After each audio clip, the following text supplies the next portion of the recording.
Can you say your name, please? Alan Domes. Okay. I have a couple questions for you. It's fine. Do you own a gun? Yes. I own a 40 caliber Glock. I own a 12 gauge. I also own a 20 gauge shotgun as well. Okay. How do you feel about guns on campus? I think that we should be able to carry as long as we've passed the concealed carry rates. I mean, I own my own concealed carry rates here in the state of Pennsylvania. I've also owned it in Ohio, and I've also owned it in the state of North Carolina as well.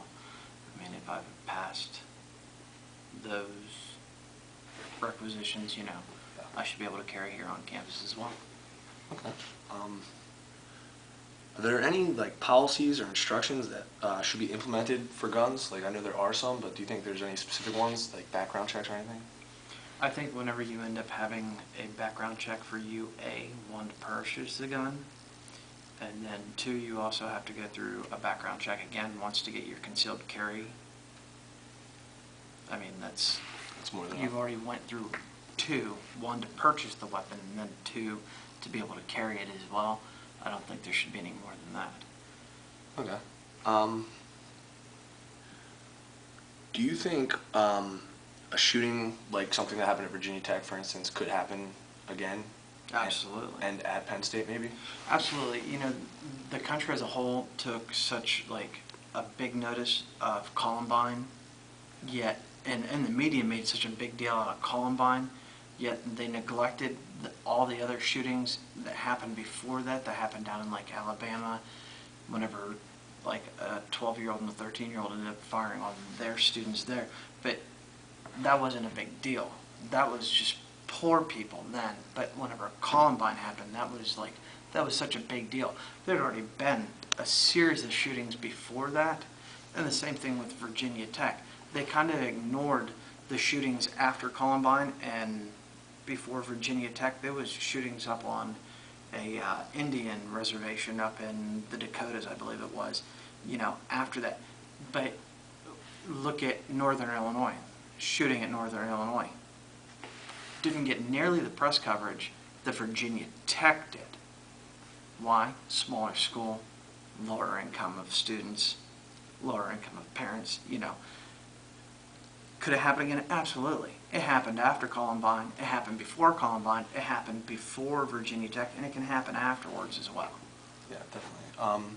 Do you think maybe if like someone else had a gun, the situation at Virginia Tech or Columbine would have been better or worse? I think it would be better, honestly, because you go into a room where you know full well no one else is going to be carrying a weapon. You have free reign to do whatever you care to do. Kill whoever you want to kill. Why? Because you know no one's going to be firing back at you. Case in point, look at the United Kingdom. Look at Britain. They got rid of guns. They took them away from law-abiding citizens, and what happened? The crime rate went through the roof. Why? Because the burglar is going to be able to break into the house knowing full well no one's going to be firing back at him.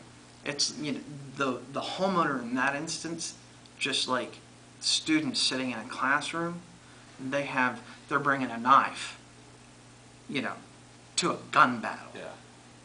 So, I mean, you have no way of, it's not a level playing field there, you know. You're going to be a victim, and that's the bottom line. Why? Because that person who's going to end up committing a crime against you knows full well you have no way of defending yourself, or at least not at the same playing field as, you know, the shooter at Virginia Tech. He knew full well no one in that classroom was going to end up having a weapon that was going to end up having the same, you know, pardon the pun, caliber as what he was bringing in.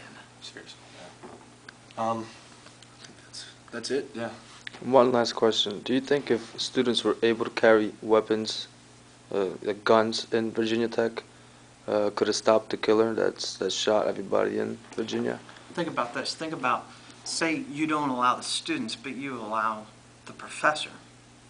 That professor blocked that door so that way some of his students could get out.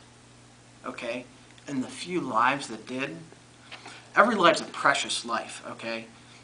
But if that professor was allowed to carry, that person comes barging through that door with a gun and starts firing on those students, and that professor is able to return fire, do you think would have had 30-some odd deaths? Or we would end up maybe at least minimizing it to a degree. Maybe only 5. Maybe the professor might have still lost his life. But you know what? Would have more people here with us now than without. True. Very good point. Mm. All right, I'm good. Yeah, All right, thank thanks. you.